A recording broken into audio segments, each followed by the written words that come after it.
Hey everyone, Sophia Rain writing your story. Today I want to talk about a controversial issue, which is if everything is free on the internet, which it is, you can find YouTube videos of all sorts of different things from yoga poses to healing to energy work. So if everything that you find is free, why bother to pay someone? That's the question I wanted to talk about today, where I've really been thinking a lot about people in what I do have been doing this for over 30 years or have dedicated their lives to the healing arts or the performing arts. And, why would you pay for services? So what I wanted to talk about with that in mind is relationship. So, why would you pay for a relationship? Well, we all have lives to live and we all have things that we want to do with our lives. And what it is called, it's reciprocity. So really devoting time and energy and care in a really heartfelt way, there's a beautiful exchange that happens. And I really want to talk about the energy inside that exchange, inside of that energetic, where two people are coming together to one to get help and the other person to receive the help. And this is about relationship. This is about feeling into someone's heart and soul and allowing a connection to happen. And within this reciprocity, there is this exchange. And there's been a lot of talk on some of the healing places where we offer energy or healing, where, do you offer Reiki for free? Do you teach yoga for free? Do you and if I did that, which I wish I could, but I have to pay my rent or pay my mortgage or provide for my children, as would anyone. And there's a real patriarchal thing around certain professions or certain activities deserve money and some don't. And I find that really an interesting concept where, this exchange thing is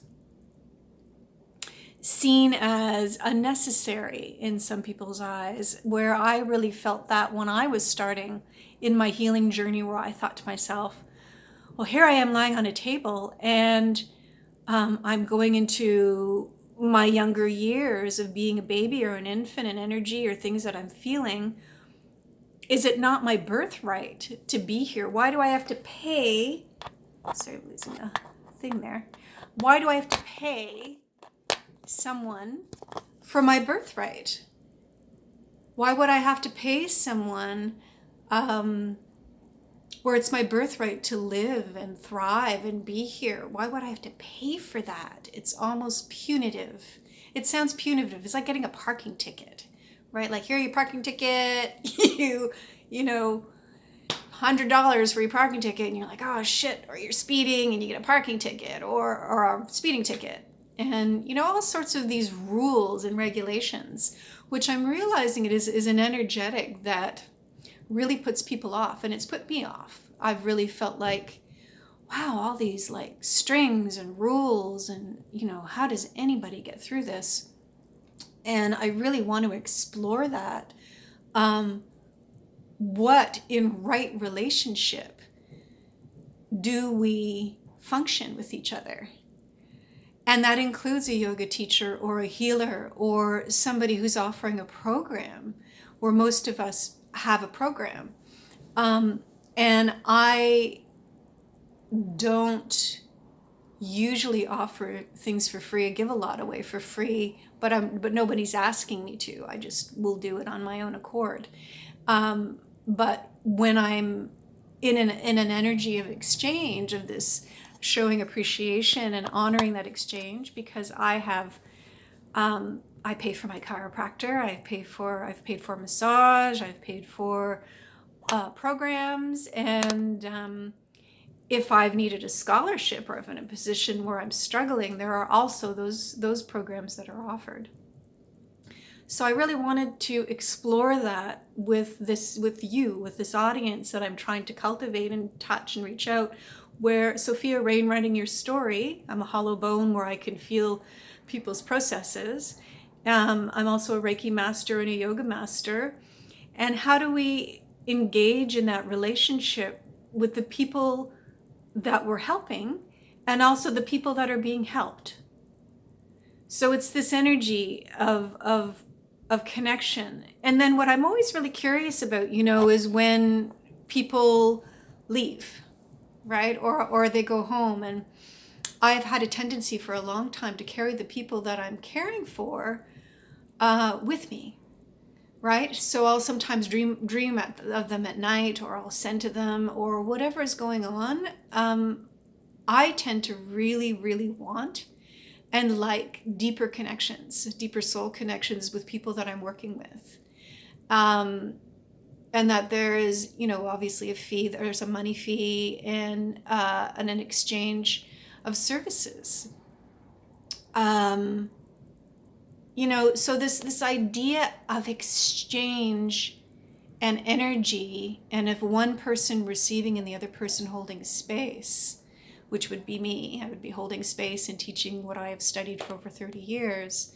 And it really comes down to honoring however you can, right? Like, some people don't have money. Some people will, I remember I went to a workshop and I didn't have any money to pay for the workshop, but I had this really beautiful, I'm kind of regretting it now, raw jade stone, a real jade stone. It was in the raw, it was in the rough. And, oh no, it was emerald. It was emerald. And this emerald stone, I thought, I wonder if she would be willing to do a barter, do an exchange. I feel like this has a lot of value and I would love to keep it, but I also really want to do this workshop. So I offered it to her and she accepted. So that acceptance was really important because there was value there. There was an honoring there. There was a respect given there. And the energetic of how you give is really important, and how you receive is really important, because you can pay unwillingly and begrudgingly or angry when you're giving, and you can also receive in a resentful way, or you can receive in a, yeah, you better give that to me because I'm giving you this, right? So there's all these very subtle dynamics of energy that happens. And I went to performing arts high school, so I've done some acting, and exploring emotion and intention and energy is huge when you're doing something. And it's in those subtleties, in that energetic subtlety, that we experience each other, that we get something that's there. And it's usually those hidden moments of things that we don't say or we don't show that gets translated into the body or into our energy bodies, and vice versa, the person who's giving and the person who's receiving. So I really want to explore this, and I might even turn this into a workshop because I think it's just so important for people to understand and to have a platform, to have a place of where they're coming from, to properly approach a healer and properly approach a client, right? And I don't know if we've really explored that. And we have these master classes and we do all these things, but I've actually, I ask a lot of questions and people tend to tell me things that they shouldn't, but they do. And I'm really grateful that energy of trust, or people want to confide in me, is there. So I know that I hold that energy. I know that I can be a confidant and a good friend and a good listener and a good space holder and a benevolent healer, or a hard healer, meaning, when people really need that clear line, I can usually give that too. So it's about deep listening, a deep listening into what you're doing as a healer and what you're doing as a client. And there's so many subtleties that go on in that, and the resistance. And sometimes you just got to start at the resistance because there's no opening. So what I'm noticing is exploring that relationship, a relationship of how to properly approach a healer and how to properly approach a client. What is respectful in both ways, and what that script looks like, right? How that script looks like, because when we're honest and we're open and we're vulnerable, and there's an energetic of really strong pull and strong yes, and I've had that with healers and teachers when I've really listened. There is a really strong pull. You can really feel it. So and then to go from there, what is the protocol? What is the protocol of you approaching me or me approaching you? And I'm going to talk about that next in my next video. Stay tuned. Sophia Rain, writing your story. Soft place to fall.